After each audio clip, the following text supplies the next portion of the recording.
Айдан өзің осы жерде жауабың бола ма? Әлде мына өте көркем почти әдемі кісі өзі жауап? Почти әдемі емес, әдемі деп айта беріңіз. Өте көркем, әдемі. Бүйрегі бұрынғысына бұрып тұр. Момақай сондай бір жақсы қыз болып жүрген Айдана қазір шекесіне клейлеп тұрып 5 жұлдыз жапсырып алған сияқты. Үміткердің ашуланатындай жағдайы бар. Жақтырмағаның жұлдыз ауруынан ба? Бір ұнатсам, мен оны ұмытуым өте ұзақ. Аяңға деген сезім өшті ма? Білмеймін, жауап бергім келіп тұрған жоқ. Қайта қосылу жоспарда бар сияқты. Кейін зардап шегетін адам ол асқақ болайын деп тұр негізі. Сәлден кейін қосылайық жобасында.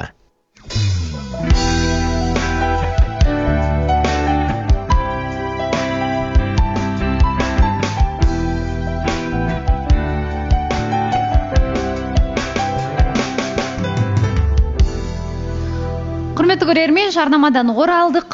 Жарнамаға дейін аудио жазба келген еді Орынбасар жайлы.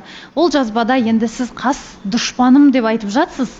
Бірақ әрине бұл кісімен енді араларыңызда нақты не мәселе болды, не жағдай болды, біз білмейміз. Тіпті сондай кектенуге тұратындай жағдай ма, жоқ па. Бірақ біздің естігеніміз өзіңіздің туысқандарыңыздан келіп жатқан хаттар. Айтарыңыз бар ма? Ол жағы өтірік ол. Мен 2024 жылы сол адаммен араласқанмын. Бірақ бір жағдай шешеден боқтағаннан кейін қырылып қалдық. Кәдімгі төбелесіп қалдық. 2024 қызылда. Содан бері араласпаймыз. Қазір құрамашылық па білмеймін. Сол Ал туысқандарыңызға байланысты. Ау? Туысқандарыңызға байланысты айтып жатсыз ғой, менің туысқандарым жоқ деп араласпайтын ба едіңіз? Туысқандарым жоқ қазір. Жаңа кешеде айттым, баламен өскенмін деп. Ал бұл қызылдалықтар жетімдер үйінен асырап алғандар. Сол жазып отырғандарды айтып тұрсыз ба? Иә, жетімдер үйінен асырап алғандар бұлар. Бұл кісілер. Осы кісілер сізді асырап алған еді? Иә. Содан кейін бірақ бәрібір ренжісіп қалдыңыздар, соңында сіз кетіп қалдыңыз ба? Қазір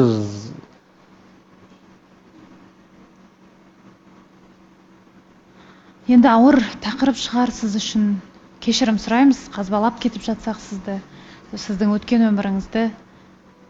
Бізге енді әрине Саида да қыз баласы болғаннан кейін шын ба, өтірік пе, мен бір қыздың обалына қалып жүрмеймін бе деп уайымдап қалып жатыр ғой. Кешірім сұраймыз, көңіліңізге тиіп кетіп жатсақ. Бірақ ең бастысы өзіңіз айтып отырсыз, ең бастысы ресми түрде ажырасып кеттік деп жатсыз.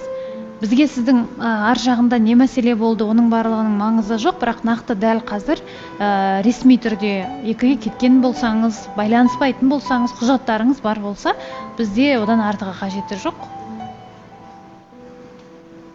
Жақсы. Ақерке. Бауса ханым, енді мына жерде Орынбасар кешірім сұраймын, бірақ та шынымен де өзіңіз шындықты толық айтып отырған жоқ сияқтысыз да. Негізі сізге мүлдем сеніп отырған жоқпын мен, Бауса ханым. Себебі мен ойлаймын, танитын адамы болса, енді жаңа айтып жатсыз ғой, Даниэль деген сияқты ше.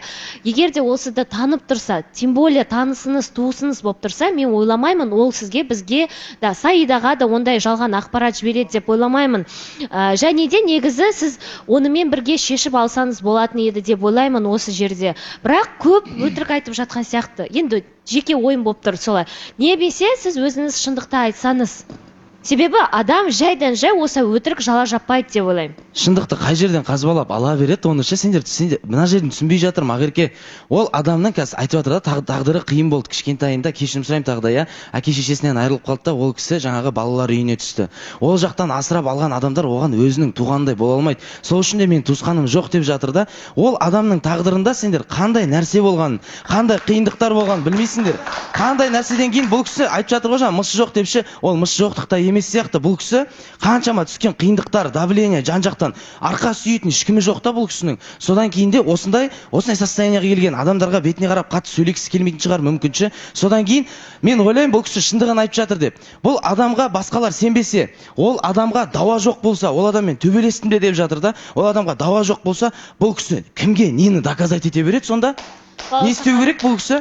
Бар шындығын ішіндегісін айтып тұрған сияқты, сенбеушілік деген бұл жерде жоқ мүлде, мен көріп тұрған Мне жоқ. кажется, ана жолы Нұрай келген кезде солай қатты айттыңыз да, енді сізге үлкен хейт кеткеннен кейін енді соларды қолдап жатсыз да. Жоқ, Бұл Ақерке. дұрыс емес. Сіз айтасыз ба, объективті пікір айтыңыз, толықтай шындығын айту керек еді. Не үшін онда ол жасырып Ол отыр жасырған нәрсені? жоқ қой. Ол айтып жатыр басынан, мен ар жақта Саидаға айтып қойдым дейді да. Мен осындай әке-шешемнен айырылғанмын, балалар үйінен шыққанмын деген нәрсені айтып отыр.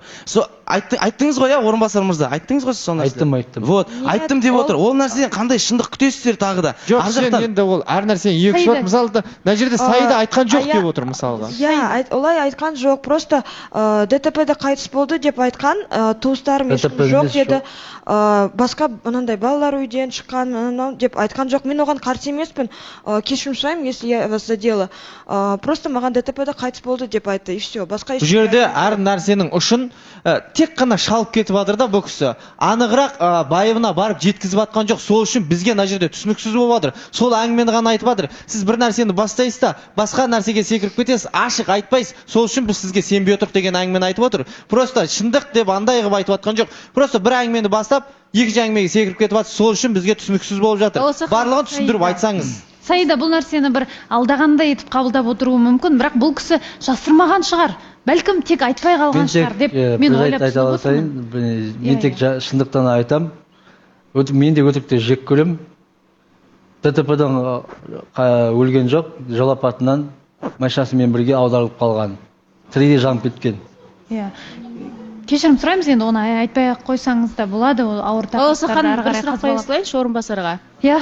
Орынбасар, сіз Саиданы теледидардан көріп келдіңіз ма, жоқ әлде әлеуметтік желіден көріп келдіңіз ба? Қай жақтан көріп келдіңіз? Әлеуметтік желілерден, теледидардан. Ең бірінші теледидардан көргенмін. Сол шын ұнатып келгеннен кейін келіп отырмын. Иә. Менің білуімше, сіз Саиданың көршісісіз және оны күнде сыртынан бақылап көріп жүргенсіз. Түсінбедім. Рас па? Көршісіз. Түсінбедім. Саиданың көршісіз және сіз оны сыртынан күнде бақылап көріп жүргенсіз, сол рас па? Жоқ. Гаухар ханым, сіз қайдан естіп отырсыз? Оны маған Саида өзі айтқан болатын. Жоқ, Гаухар ханым, вы путаете. Оказывается, Жанеркенің үміткері менің соседім екен. Я это говорила. Сіз шатасып кетсіз. Сен маған ана кісіні айттың ғой? Жанеркенікін айттым. Балауса ханым, мен айта өтейінші, бұл жерде орынбасар мырзаның өткен өміріне қазір бүйтіп бір шолу жасап жатқан сияқты болып жатырмыз ғой. Негізінде мүмкін шын шығар. Шынымен де бір жыл бұрын ажырасқан, қазіргі таңда ешқандай несі жоқ. Тек қана сырттағы жаңағы жандардың өзара келіспеушіліктерінен жай ғана аяқ шалу болып жатқан шығар осы кезде. Осы адамды халықтың алдында қарабет қылайық, осы адамды жаңа өтірікші қылып шығарайық деген сияқты қылып мүмкін айтып жатқан шығар. Қазір бұл кісінің өткен өміріне бір жаға жыртысып, бір сөгіп, ондай айтатын ретіміз емес сияқты. Шынымен де бұл кісінің жүрген жолымен біз жүрген жоқпыз, біз білмейміз анығына келгенде. Және де шын айтып отыр деп мен ойлаймын бұл кісіні. Ондай өтірік айтатын адамдардың қатарынан деп ойламаймын. Және де бұл жерде Саиданың бір кішкене кінәсі бар сияқты. Бастапқыдан бастап ДТП-ға түскенде де, одан кейін балалар үйінен шықты деп өтірік айтты маған деген секілді келтірдің ғой. Бәрібір де Саида екеуінің түйіні бір нәрсе да, бәрібір де ол жоқ адамдар жоқ деген есепте да. Бірақ сен бұл жерде ол кісінің абыройын кішкене төге бермей, мүмкін таныстықты дер кезінде тоқтатқаның дұрыс сияқты. Бәрі дұрыс па, орынбасар?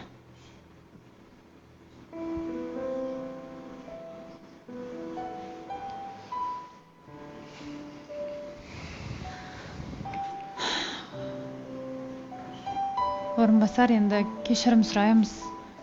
Көңіліңізге тиіп кеттік пе тіпті? Бөліссеңіз, айтсаңыз бізге. Түсінуге тырысайық. Өзіңіз көріп отырғандай, бұл жерде енді бәрі бірдей ойламайды ешкім, әркімнің ойы әртүрлі, айтып та жатыр. Бірі мен толықтай сенем бұл жігітке деп отыр, енді бірі күмәнмен қарап отырған шығар. Не айтқыңыз келіп отыр, тыңдаймыз біз сізді. орынбасар? марқұм ата анам сәуір айының 15-нен 16-сына қараған түні ауылға кетіп бара жатқан жерде үлкен жол апаты болған. Ал 16 күні таңғы сағат 10-да Қызылордалықта асыра болған. Жаңадан толған кезімден бастап. Сол кезде сіз 2015 жылы жаңа шындықты естігеннен кейін күдерім өсіп бастаған. 2022 жылдан бастап уже бұрынғы әйеліме айтқам, Шымкентке көшейік деп. Мақұл деп қолдады. Ал Шымкенттен көшкеннен кейін, келгеннен кейін уже ұрыс керіс басталды, жанжал басталды. Амалдың жоғынан емес, шынымен де ажырасып кеттік. Ал әкесіне келетін болсақ, әкесі қызына айтқан, саған тең емес деп. Сол себептен ажырасып кеттік. Ал қазір ешқандай байланыс жоқ. Ол қызбен де, отбасыларымен де. Ау?